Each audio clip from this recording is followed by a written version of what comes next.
Nanorobot adalah perangkat yang dapat melakukan tugas seperti bergerak dan sensing pada skala mikrometer atau nanometer secara aktif. Nanorobot biasanya diaplikasikan pada bidang kesehatan dan lingkungan. Untuk mekanisme propulsinya, nanorobot dapat digerakkan menggunakan energi dari diantaranya reaksi kimia, kemudian medan magnet, cahaya, dan juga gelombang ultrasonik. Pada video kali ini, kelompok kami akan membahas tentang nanorobot yang memiliki mekanisme propulsi oleh gelombang ultrasonik. Nah, apa itu nanorobot bubble streamer? Nanorobot bubble streamer ini biasanya didesain untuk memiliki satu ruang kosong yang memiliki satu atau lebih bukaan.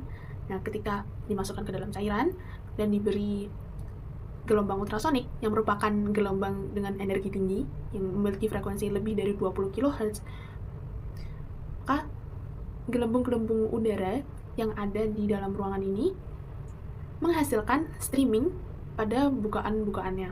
Nah, streaming ini menghasilkan gaya yang mempropulsi nanorobot ke arah berlawanan.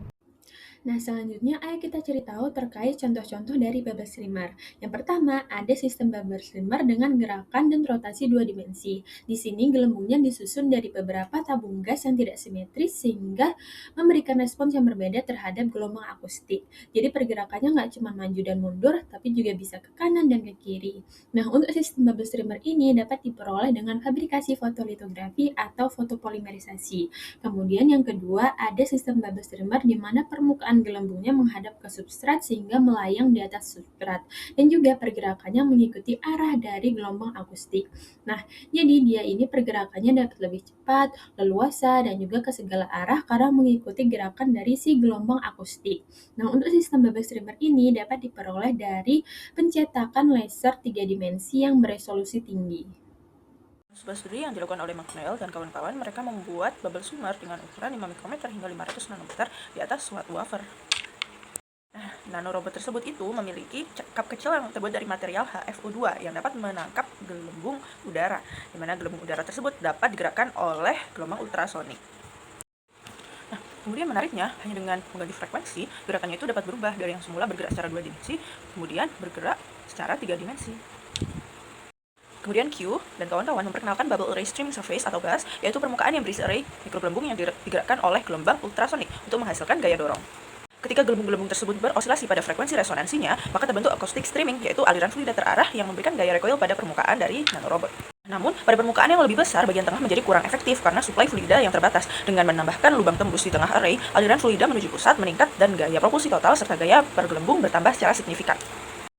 Baik, selanjutnya untuk contoh aplikasi bubble streamer yang lain yaitu ada streamer akustik yang berbentuk sangat kecil dan mengandung gelembung gas dengan rasio volume gelembung terhadap streamer yang sangat tinggi.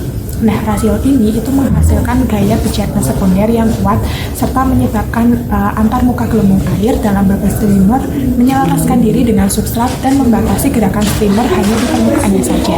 Nah, untuk memulai transaksinya itu diperlukan medan magnet eksternal yang mengarahkan gaya microstreaming sejajar dengan arah gerak sehingga streamer dapat meluncur dengan presisi di atas substratnya. Dan seperti contoh yang tertera pada gambar ini, nantinya streamer yang berupa bubble ini itu akan diarahkan oleh medan magnet dan akan membentuk huruf PSO. Dengan kemampuan ini, bubble streamer dapat memindahkan partikel silika berukuran 4 mikrometer dan menatanya menjadi huruf PSO sesuai dengan arahan magnetnya.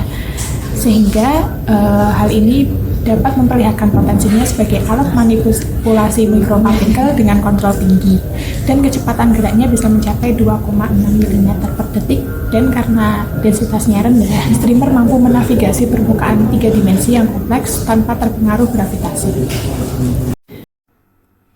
Nanorobot berbasis bubble streamer unggul karena digerakkan gelembung akustik bertekanan rendah. Motor ini bekerja tanpa bergantung bentuk wadah fluida dan mampu bergerak independen dari objek lain. Dengan modulasi frekuensi atau tekanan akustik, aliran gelembung ini mampu mengubah arah, rotasi, tarik objek mikroskopik, bahkan transisi dari gerak 2 dimensi menjadi 3 dimensi. Sekarang gimana sih pengembangan nanorobot berbasis bubble streamer ini? Pengembangannya tuh masih di tahap awal. Fokusnya masih optimasi desain dan karakterisasi dasar. Tapi kita harus optimis untuk ke depan, walaupun akan banyak tantangan dalam pengembangan nanorobot berbasis bubble streamer.